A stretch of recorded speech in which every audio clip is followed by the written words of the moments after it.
पहले मैंने सारी एनसीईआरटीज, हर सब्जेक्ट की एनसीईआरटीज पढ़ी,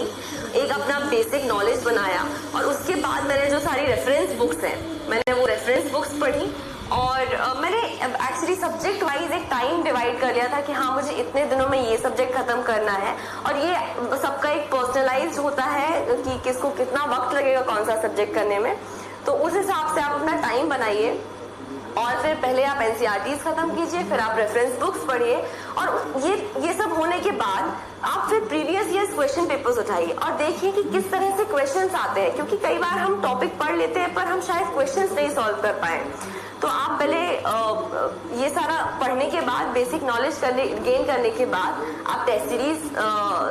भी देखिए और उसके साथ साथ प्रीवियस ईयर्स क्वेश्चन पेपर्स, और फिर उसके बाद आपको जिस एरिया में ज्यादा प्रॉब्लम आ रही है क्वेश्चन सॉल्व करने में, आप उसका वापस से रिवीजन कीजिए इन्हीं एनसीईआरटीज एंड बेसिक रेफरेंस